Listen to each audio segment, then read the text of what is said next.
Okay, let's talk about self-help. I mean, how much does it really help? We often think of it as, maybe a bit superficial or just something on the fringes. Right. But what if its influence is actually way, way bigger, like deeply woven into our everyday lives more than we even realize? Mm-hmm. So our mission for this deep dive is to explore how self-help, and we'll call it Sham, like the book we're using does, how it's kind of bled over into pretty much everything. Home, work, schools, dating. Yeah. Elsewhere, as the book puts it. It's basically everywhere. Yeah, and that's exactly its power, isn't it? It's a stealth weapon, you could say. Everyone just underestimates it. Right. You might see a motivational speaker or grab a book, but you don't see the whole picture. It just slips under the radar. Uh-huh. But the book argues it's a real contributing factor, maybe a major one, to a lot of the problems we see in society today. It's almost hard to grasp just how huge its impact has been on America. And to help us navigate all this, we're digging into Steve Salerno's book, Sham, How the Self-Help Movement Made America Helpless. We've got some extensive excerpts to work with. It's quite a read. Definitely. So where do we start? Maybe just the sheer size of this thing. Economically, I mean. It's not just a couple of books at the airport bookstore. This is a massive, massive business. Oh, absolutely. The numbers are, frankly, staggering. Mm-hmm. Market data enterprises tracked it, growing, get this, 50% between 2000 and 2004. 50%. Wow. Yeah, jumped from about $5.7 billion to over $8.5 billion. And the projection for 2008 was heading towards $12 billion. Incredible. And it's not just revenue. Think about the content explosion. Mm. In 2003 alone, somewhere between 3,500 and 4,000 new self-help books hit the shelves. Just in 1 year. In 1 year. That was more than double the number from just 5 years earlier. Book sales alone were around $650 million then. So when you talk numbers like that, certain names probably pop into most people's heads, right? We're talking about, Dr. Phil McGraw, obviously. Rick Warren, The Purpose-Driven Life was huge. Joel Osteen. Your Best Life Now, yeah? Stephen Covey, The 7 Habits, that whole franchise. His son even did the teen version. Right, the sequels, the spin-offs. Tony Robbins, naturally. And, oh my goodness, the Chicken Soup for the Soul series. Yeah. The book mentions, 72 English titles by 2004? 72. And some were incredibly niche, like Chicken Soup for the Horse Lover's Soul. Seriously? And even, I kid you not, Chicken Soup for the NASCAR Soul. Okay, that says something about market saturation, I guess. That really does. But what's fascinating, according to the book, is how all this stuff, all these different gurus and books, they kind of fall into two main camps, philosophically speaking. Okay. On one side, you've got what Salerno calls victimization, and on the other, empowerment. Victimization and empowerment seem like opposites. They do, but the argument is they've both managed to fundamentally redefine really basic concepts, like right and wrong, good and bad, how we think about family, love, even blame. All right, let's unpack victimization first. What's the core idea there? Essentially, it positions people as pawns in a hostile universe. That's the quote. The idea is you're fundamentally limited by your past, maybe your biology. You can't really escape it. So it kind of chips away at personal responsibility. Exactly. It tends to frame things like guilt or even your conscience as negative, as bad things. And the message becomes your needs are paramount, always. Mm-hmm. The book points to the 12-step program, like Alcoholics Anonymous, as a sort of ready-made template for this thinking. Because step one is admitting powerlessness. Right. That makes sense. So what about the other side, empowerment? How does that work? Well, that camp pushes a different idea. It suggests that just wanting something badly enough is basically the same as achieving it. Just wishing for it. Pretty much. Yeah. And this focus on positive self-worth becomes more important than actually learning skills or doing the hard work. People end up treating life like it's just an endless succession of New Year's resolutions. Always going to do something, but never quite getting there. Exactly. All intention, very little follow-through sometimes. So, okay, you've got these two seemingly opposing philosophies. Victimization says you're powerless. Empowerment says you have limitless power if you just believe. You'd think they lead people in totally different directions. You would think. But here's the really interesting part the book highlights. Often, they end up leading people to a surprisingly similar place. A dead end, really. How does that work? Well, think about it. If the self-help program, whatever it is, doesn't deliver the promised results, what happens? Right. The victimization approach tells you, well, you're just a slave to your dysfunctions. You haven't tried hard enough. You need more therapy, more meetings, more effort. Okay, so it's still your fault, essentially. Right. And the empowerment camp. They'll imply your failure comes down to a lack of desire and or commitment. You just didn't want it badly enough. So either way, the program or the guru is never wrong. The problem is always you. Precisely. It often results in this kind of woe is me-ism, as the book calls it. This feeling that you're just fundamentally flawed or not committed enough, regardless of which camp you started in. And there's a real irony here too, isn't there, with all this talk about self-empowerment. Oh, definitely. The book points out this huge increase in reliance on, well, drugs, chemical modification. Like antidepressants and anti-anxiety meds. Exactly. Prozac, Paxil, Xanax, huge sellers. It seems like, despite all the gurus telling everyone they're okay or can be okay with the right mindset, A lot of people don't actually feel that way. apparently not. It's a major paradox. This promise of empowerment runs right alongside increasing dependence on medication. That's a central theme. Okay, so if that's the landscape, let's talk about the people selling these ideas. Who are these gurus, these experts? What about their credibility? Right. Well, historically, you had advice columnists like Dear Abby or serious authors like M. Scott Peck. The road less traveled, yeah. Right. They saw themselves more as conduits of information. They cited sources, relied on established authorities. But the book argues there was a big shift, what it calls the rise of the guru, starting around 1967. With whom? Thomas A. Harris, a psychiatrist, and his massive bestseller, I'm Okay, You're Okay. Ah, yes. I know that title. Harris did a few key things. He kind of legitimized self-help publishing as his own genre. He shifted the focus of pop psychology towards relationships. And crucially, despite that upbeat title, his underlying message was that actually most people aren't okay. Setting the stage for needing help, perpetually. Exactly. Creating a market, essentially. And that really paved the way for what we see now. I mean, take Dr. Phil. The book mentions he actually admitted he gave up on clinical psychology at one point. Said he was maybe the worst marital therapist in the history of the world. He actually said that. Apparently so, according to the book. Yeah. But he still has the degree, right? Which gives him that air of authority. Huh. But then you contrast that with so many, relationship therapists or dating coaches today who don't need any specific license, but they sound credible. Yeah, it's like taking advice on wiring your house from someone whose own lights keep flickering, instead of calling an actual electrician. Good analogy. And then there's this other category. The book talks about the entrepreneurs. Ah, yes. That's a fascinating group. These are individuals who basically leverage their past criminal activities into careers as motivational speakers. Seriously, give me an example. Well, there's Joseph Jennings, ex-gang member, drug dealer, founded an organization called Turning Point, Inc., speaks to hundreds of thousands of kids a year, charges nearly $1,000 per assembly. Wow. And the book notes, tragically, his own son ended up in prison for murder. Then you have Michael Franzese, a former mob figure. They call him the born-again Don. He speaks to pro sports teams about, ironically, the dangers of gambling. The mob guy warns about gambling. Okay. And Ann Kelly, who describes herself as an addict and a homeless double felon, founded something called Recovery Radio. I can see the appeal in a way. It's dramatic. It's a redemption story. Totally. It's sexy stuff, as the book says. Yeah. Taps right into that American love for a second chance. But there must be critics. Oh, yeah. Some traditional consultants basically see them as lifelong con artists and figure this motivational speaking thing is just today's con. Ugh. And the irony, which the book points out, is that big corporations will pay top dollar for these speakers. But they wouldn't hire them for an entry-level job. Exactly. Because of their background check. Yeah. It's a strange double standard. It really is. Now, you can't talk about the rise of these figures without mentioning the media, right? Especially one person in particular. Absolutely. You have to talk about Oprah Winfrey.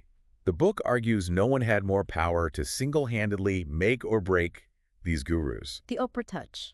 Precisely. Yeah. Getting on her show, being featured in her magazine. Oh. It was the ultimate validation. It launched careers for people like John Gray, men are from Mars, Marianne Williamson, Sue Zorman, gave them enormous platforms.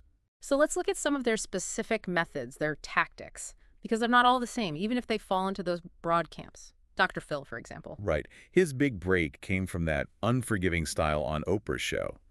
Apparently boosted her ratings by like 25%. Wow. And he's got this knack for sequelization, the book calls it. He puts out a book like Life Strategies, then immediately follows with the Life Strategies Workbook, the Life Strategies Self-Discovery Journal, Hmm. Keeps the brand going, keeps the products flowing. Smart marketing. Yeah. What about Tony Robbins? He's another giant in the field. Huge. Okay. Rose from being a janitor to running an empire reportedly worth $80 million a year.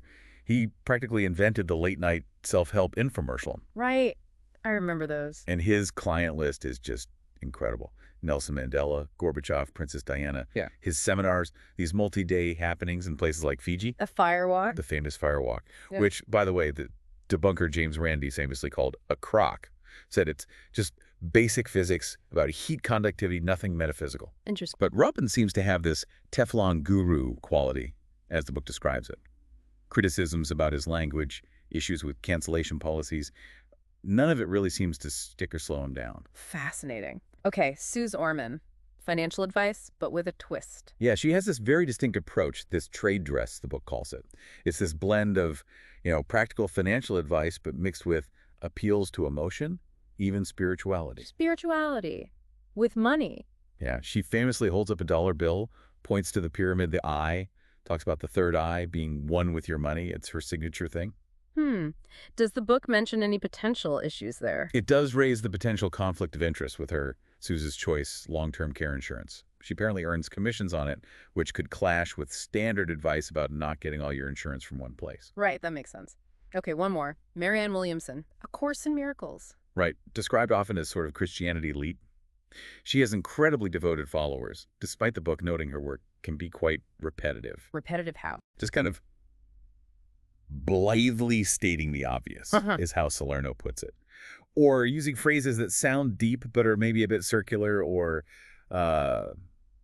contrived. Like what?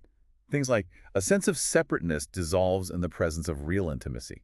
Or, money is energy and energy is infinite in the universe. Okay, yeah. Sounds profound, but maybe doesn't offer much concrete guidance. That's the critique, essentially, Ah. that it's more about feeling than substance sometimes. All right, so we've seen the scale, the philosophies, the gurus. Now let's really get into the impact. How does the book argue this sham mindset actually plays out in, real life, in different parts of American society? Right, this is where it gets really interesting, seeing how these ideas supposedly filter down. First up, the workplace. The book talks about sports think. Sports think. What's that? It's this idea that corporations spend billions, literally billions, on sham-style speakers, boot camps, those wilderness retreats. Remember Pecos River Learning Center where people did trust falls off walls? Vaguely, yeah. Sounds intense. It evolved into what's called culture-based motivation. Basically, employees are expected to internalize and live this sports ethos. Team player, eye on the prize, often pushed by consultants charging $1,000 a day or more. So what are the core ideas of sports think? Key tenets include things like the game comes first, meaning the job comes before your personal life, your family, relationships. Ooh, that sounds rough. And winning is indeed the only thing, which the book argues can lead to an erosion of business ethics, a real win-at-all-costs mentality. And if things go wrong? If the company fails? Well, that's the insidious part. Sports think tends to blame failure not on strategy or market conditions or lack of skill, but on a lack of character or confidence in the employees. So it shifts the blame again. Exactly. The book mentions Bethlehem Steel, a huge company that went bankrupt despite putting managers through a big sports-oriented training program. It didn't save them. Is there any proof this sports think stuff actually works? Very little empirical validation, according to Salerno. But there's a strong desire for it to work. This belief that you can just motivate people into success, regardless of the fundamentals. Okay, so that's the workplace. What about something more personal, like relationships? Yeah, the book connects the rise of sham directly to changes in marriage and divorce. Divorce rates basically doubled since 1960, peaking around the time of the most feverish sham activity, roughly 1975 to 1990. Is it saying sham caused the divorces?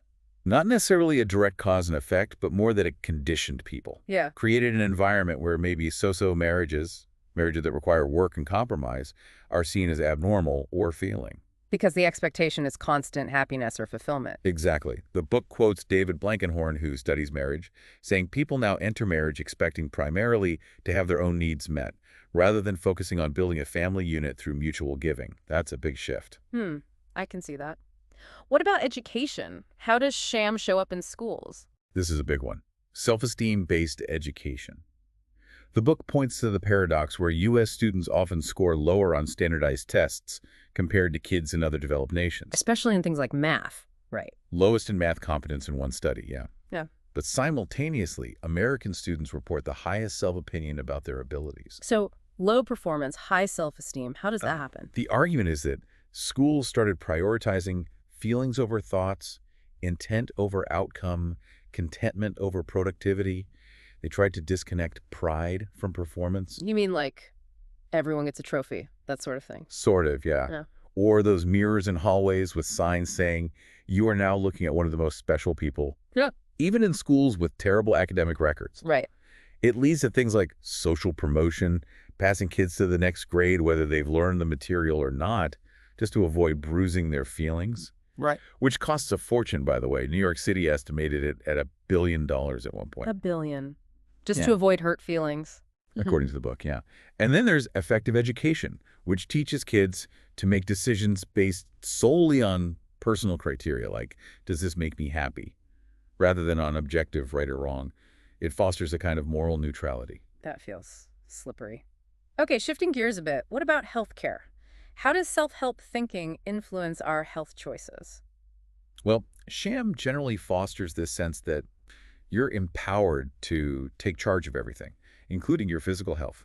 This belief that the physical body operates at the behest of the will. Mind over matter, basically. Exactly. And this can lead people towards alternative medicine, sometimes with little evidence. Think about magnet therapy, totally debunked. Or magnetized water, no proof it does anything. Is it just ineffective, or can it be dangerous? It can be genuinely dangerous. One study mentioned showed cancer patients using only alternative medicine had significantly higher mortality rates, 79% versus 65% for those using conventional treatments. That's a stark difference. And the book details specific harms. Salmonella from raw milk diets, dangerous electrolyte imbalances from things like coffee enemas, internal bleeding from aggressive deep tissue massage, even brain damage from hyperthermia treatments. Oh. There's a really harrowing story about a woman named Ruth Conrad. She had a small bump on her nose. A naturopath wrongly diagnosed it as cancer and prescribed an herbal salve. Oh, no. It ended up horrifically disfiguring her face. Just a tragic example of misplaced faith in unproven remedies. That's awful. Is the government involved in regulating any of this? Well, somewhat ironically, the book points to the creation of the National Center for Complementary and Alternative Medicine, NCCAM. It was pushed for by Senator Tom Harkin, who apparently believes bee pollen cured his allergies. Bee pollen, okay. Right. But despite a budget that swelled to over $120 million by 2005, the NCCM, according to the book, hadn't produced scientifically valid evidence for any of the alternative methods it tested at that time. So taxpayer money funding research that consistently finds no effect. That's the implication made in the book, yeah. Okay, let's move to the justice system. How does this victimization mindset play out there? The book introduces this acronym, BADASS. It stands for Blame All Disappointments and Setbacks on Someone Else. Cat ass. Catchy, I guess. It represents this cultural shift away from personal accountability. You see it impacting lawsuits against corporations. The costs just get passed on to everyone else. Right. And it also, the book argues, legitimizes what it calls psychobabble in court, using junk science and expert witnesses, hired guns, to introduce questionable diagnoses like battered wife syndrome or other dubious dysfunctions to excuse behavior. Like the McMartin preschool case. That was huge. Exactly. Cost California $15 million, all based on claims of imagined abuse elicited through highly suggestive techniques, according to Salerno's account. And this affects trials more broadly. Yeah, the book mentions trials getting stretched out for days just for psychiatric testimony. Judges getting frustrated, pleading not to turn courtrooms into laboratories for social experimentation based on theories they find flimsy. It potentially undermines objective legal standards when everything becomes about an individual's subjective victim status. The book also touches on something it calls feminized thinking in society. What does that refer to? It points to examples mainly in schools, where activities traditionally associated with boys like dodgeball, playing with army men get expunged, replaced with things like quilting, games without scores, or stories focused on boys learning to express sadness. Okay. And this is coupled with a push for women in traditionally male roles, often justified by citing statistics about women's supposed superiority in conflict resolution. The underlying message the book critiques is this implication of how wondrous life would be if all boys could just learn to be girls. So the argument is that this might disadvantage boys by removing things that align with their development. That's the concern raised, yeah. That it pushes for a kind of conformity that ignores maybe innate differences in how boys and girls often engage with the world. It's presented as a critique of overreach based on certain feminist ideals filtering into education. Got it. And the Americans with Disabilities Act, how does that fit in? The ADA, obviously crucial legislation, has also been used, according to the book, for some opportunistic lunacy. Mm. People filing claims for things like sexual disability or shift work sleep disorder. Shift work sleep disorder as a disability. That's one example cited. The author sees it as sloppy demagoguery, an over-the-top application of victimization theory, where almost any discomfort or difference can be framed as a disability requiring accommodation, stretching the original intent of the law. It seems like all these threads, the workplace, relationships, education, justice, they all tie back to these core sham philosophies. They really do. And the book even suggests it impacts our political discourse. Well, the self-help world conditions us to expect easy answers, right? 12 straightforward steps. Facile bullet points. We lose patience for complexity, for nuance. So we expect simple solutions for really complicated societal problems. Exactly. It fosters this conditioned impatience that makes simplistic political messaging perhaps more appealing than it should be. So wrapping this all up, what's the big takeaway here? What does it all mean for us living in this culture? Well, the main point from Salerno's Sham is that whether you actively follow self-help gurus or not, the movement's ideas have deeply permeated American society. They're just in the air we breathe, almost. Pretty much. The constant repetition makes its core messages about victimization, about easy empowerment, about blame sound plausible, inevitable, normal. And it marks a real shift in thinking. A huge shift. From a time when Americans generally owned their successes and failures to today's climate where there's often this expectation of, as the book puts it, government as surrogate parent, meaning an expectation that the government should step in and smooth out all the differences between the lucky and the unlucky, a view reinforced by those victimization ideas about helplessness. Okay, so we always like to leave our listeners with something to think about, a final provocative thought. Right. This deep dive really made me think about the definition of happiness itself.